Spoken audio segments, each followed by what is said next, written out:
누가복음 2장 37절 말씀 다시 보겠습니다. 과부된 지 84년이라.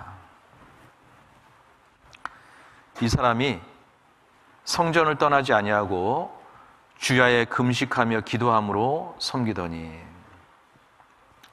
자, 기도함으로 섬기더니 그랬습니다.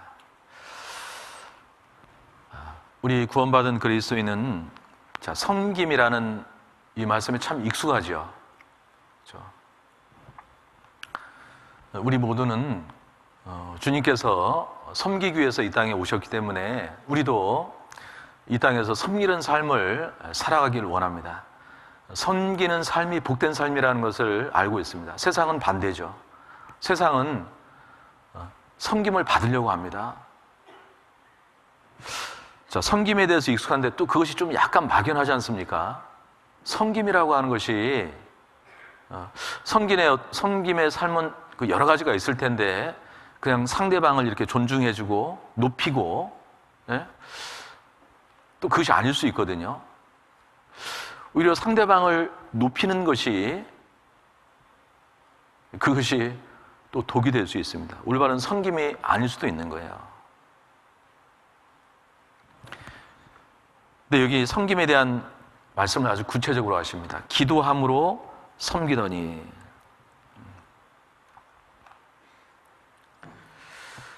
기도하는 것이 섬기는 삶이라는 거예요.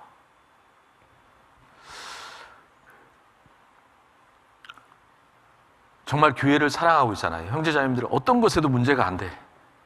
정말 그냥 그 모양 자체로 사랑스럽고 사랑하고 그 어떤 모양이든지, 예? 전혀 문제가 되지 않습니다.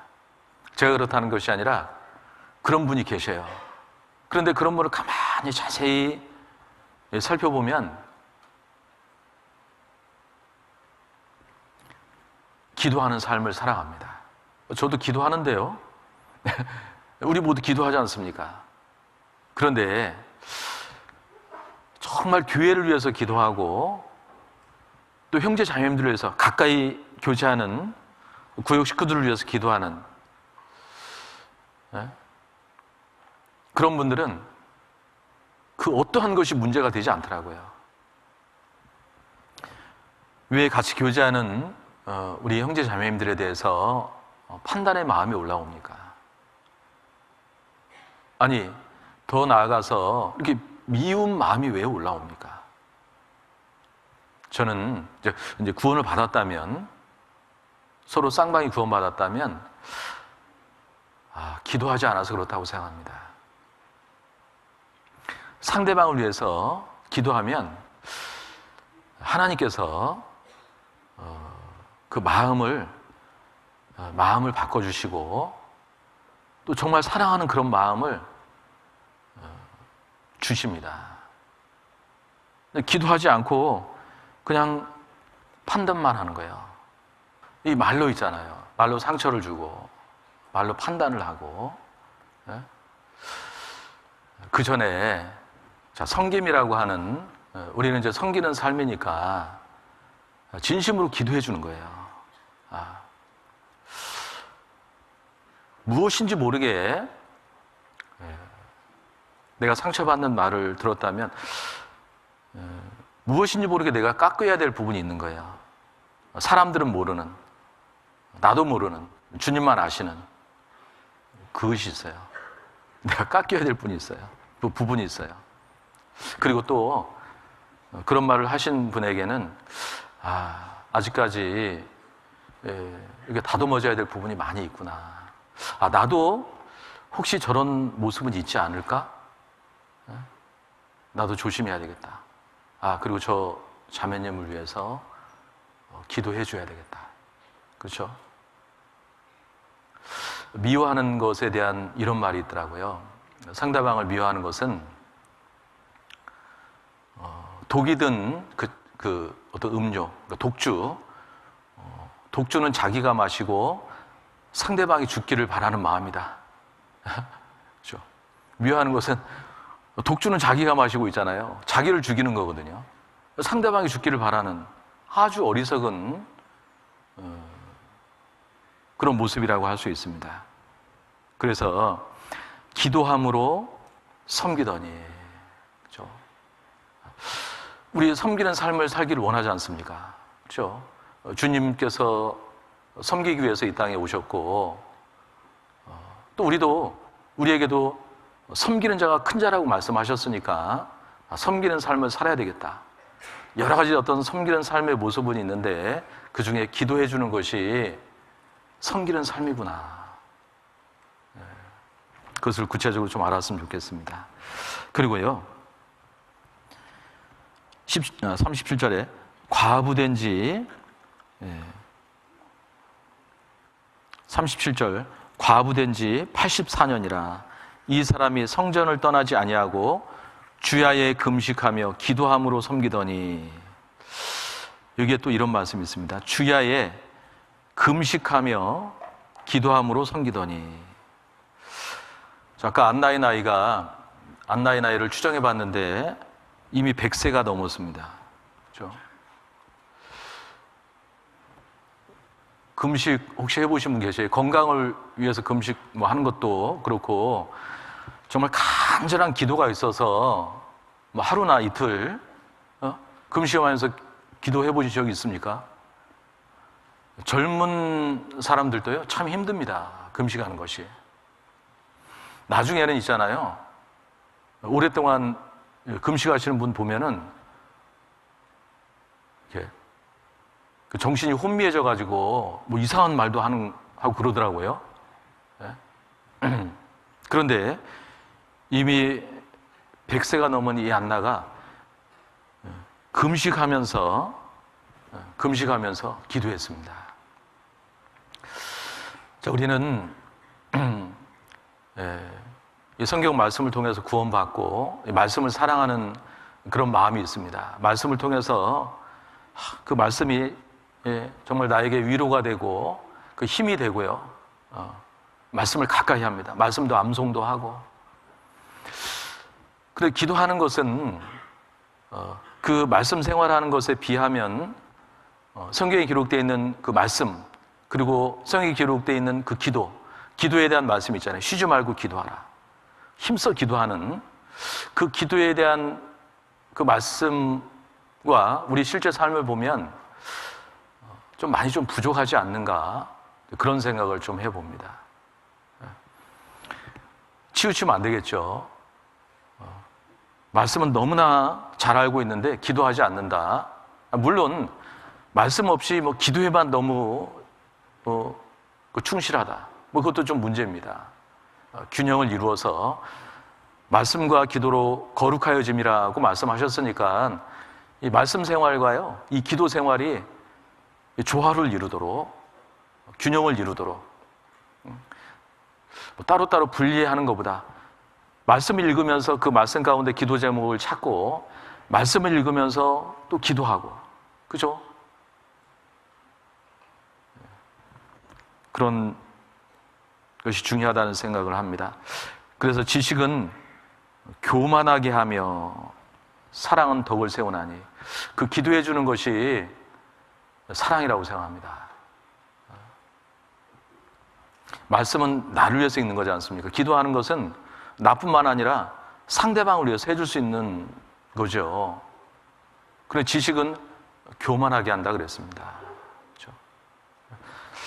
말씀은 많이 알고 있는데 실제 기도하는 시간은 너무나 좀 부족하다. 또는 말씀은 많이 알고 있는데 그 말씀대로 순종하지 않고 그 말씀과 너무 좀 멀리 떨어져 있는 그런 삶을 살아간다. 그것은 굉장히 위험합니다. 지식은 교만하게 한다 그랬습니다. 나중에 당장 그런 것은 아니지만 1년이 지나고 2년이 지나고 때로는 10년이 지난 이후에요, 자신도 모르게 교만이라고 하는 것이요 찾아옵니다.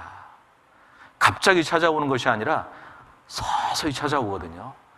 사탄 마귀가 그렇게 합니다. 서서히 죄를 짓게 합니다. 그래서 어느 순간 갑자기 교만해지면 내가 느끼거든요. 내가 너무나 교만해졌네. 느끼거든요. 근데 자기가 느끼지 못하게 서서히 교만하게 합니다.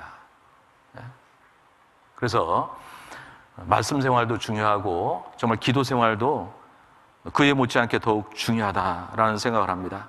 기도는 어떻게 해야 됩니까? 기도는요, 간절하게 해야 됩니다. 그냥 우리가 이렇게 어떤 그 대중적인 어떤 장소에 있을 때 하는 기도, 또 어떤 그 식사할 때 하는 그런 기도, 그것이 어떤 기도 생활이다 할 수는 없죠. 기도는 간절히 해야 됩니다. 그 누가복음 18장에 한 과부에 대한 말씀이 있습니다. 억울한 일이 있었는데 남편이 있었다면 그 억울한 일을 그 남편이 해결해 줄 수 있었을 거예요. 그런데 그 억울한 일을 누구한테 하소연할 사람이 없는 거예요. 재판관을 찾아갔습니다. 그 재판관이 불의한 재판관이잖아요. 자주 찾아가니까 이 불의한 재판관이 내가 이 여인의 그 소원을 내가 들어줘야 되겠다. 만약에 그렇지 않으면 자주 나를 찾아와서 나를 번거롭게 할 거니까 들어줘야 되겠다. 이 재판관의 마음이 바뀌었습니다. 예수님께서 말씀하셨죠. 그 재판관이 하는 말을 들으라. 그러면서도 하물며 너일까 보냐 그랬습니다. 그 불의한 재판관도 자주 찾아가서 진짜 번거롭게 그렇게 간청하면 사람의 마음도 그렇게 변하는데, 우리는 하나님과 아버지와 나와의 관계인데, 아버지로서 자녀들이 그렇게 간청을 한다면 하물며 너일까 보냐. 반드시 들어주시겠다라는 그 하나님의 약속이라고 생각합니다. 그리고 오래 참으시겠느냐? 참지 않고 속히 응답해 주시겠다는 약속 아니겠습니까? 근데 물론 이 말씀이요, 내가 간절히 기도하면 내일 당장 응답된다, 그것은 아닙니다. 그럴 수도 있지만, 내일이 아니라 기도한 이후에 몇 시간 뒤에 응답되는 경우도 있지만, 기도하고 1시간 뒤에, 그 다음날, 그것은 아닙니다. 기도 응답의 시기와 그 방법은 주님께서 정하시는 겁니다. 하지만 반드시 응답된다라는 믿음을 가지고 기도해야 됩니다. 그리고 기도는요, 쉬지 말고 기도하라 그랬죠? 그 데살로니가서 5장 17절에 쉬지 말고 기도하라. 쉬지 말고 기도하라는 것이 그냥 진짜 우리가 어떤 육신적인 쉼, 그런 쉼의 의미가 아니죠. 어떤 그 다니엘은 시간을 정해서, 장소를 정해서 하루에 3번 기도했습니다. 그것이 바로 쉬지 않고 기도하는 삶이라고 생각합니다. 내가 3번 해야 되겠다, 몇 번 해야 되겠다, 그런 의미가 아니라 길을 가면서도 있잖아요. 어떤 매 순간마다 너는 범사의 글을 인정하라. 그리하면 내 길을 지도하시리라. 잠언 3장 6절 말씀이죠. 너는 범사의 글을 인정하라. 너는 범사의 모든 일 가운데, 어떤 상황 가운데, 어떤 일을 앞두고 범사의 그를 인정하라. 그를 인정하는 것이 무엇입니까? 주님을 인정하는 것이 무엇입니까? 주님이 나와 함께 하신다는 것을 알고 인정하는 것뿐만 아니라 매사에, 매 순간에 기도가 앞서는 거예요. 기도하지 않고 어떤 결정을 하고 어떤 선택을 하고 말이 앞서고 행동이 앞서는 것은 범사에 그를 인정하는 삶은 아니라고 생각합니다. 그것은 훈련이라고 생각합니다. 우리 육신은요, 내가 먼저 하기를 원하잖아요. 생각한 대로 말하고 생각한 대로 결정해버립니다. 그것이 아니라 항상 내 삶 가운데 주님 기도가 앞서게 해 주십시오. 그리고 실제로 내가 항상 기도가 앞서겠다.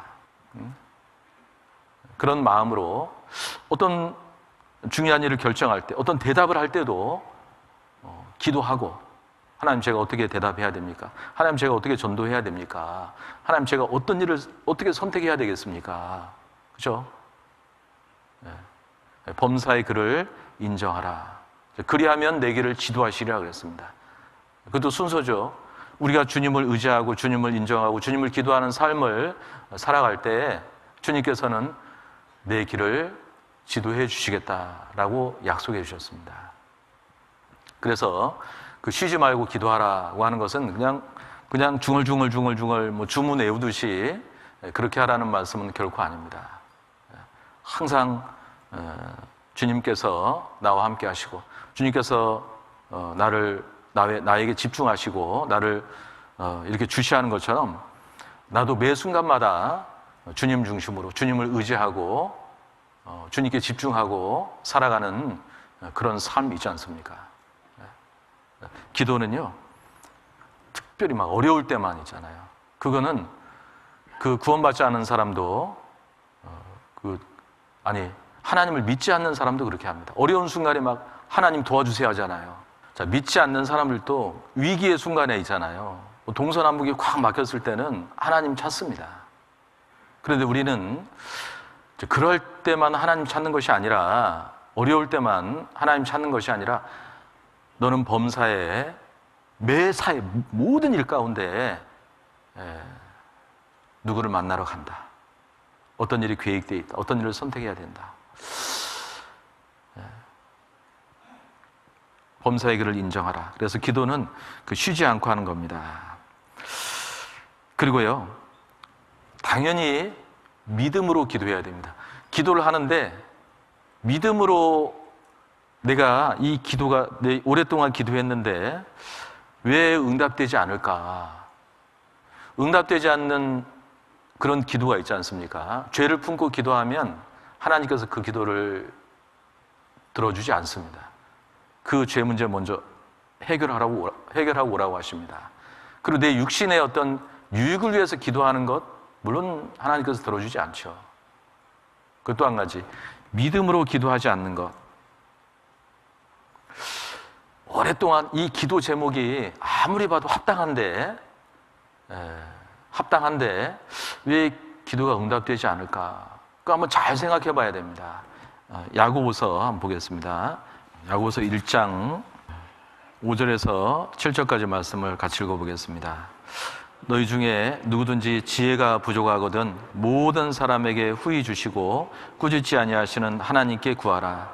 그리하면 주시리라. 오직 믿음으로 구하고 조금도 의심하지 말라.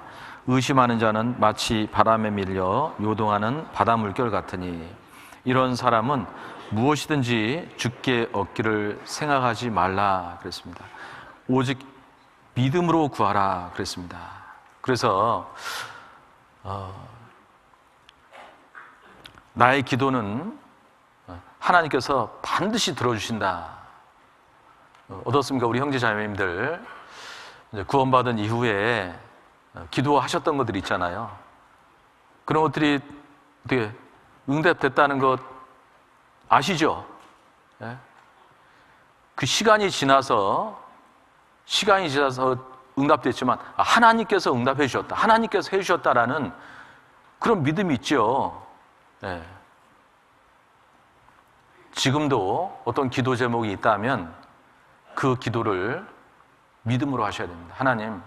하나님께서 반드시 들어주실 것이다 라는 어떤 불신의 마음, 어떤 불안해하는 마음, 어떤 불안해하는 마음이 아니라 평강 가운데 하나님 이 기도를 속히 응답해 주십시오. 그렇죠? 반드시 응답해 주실 것을 믿습니다. 믿음으로 기도하라 그랬습니다.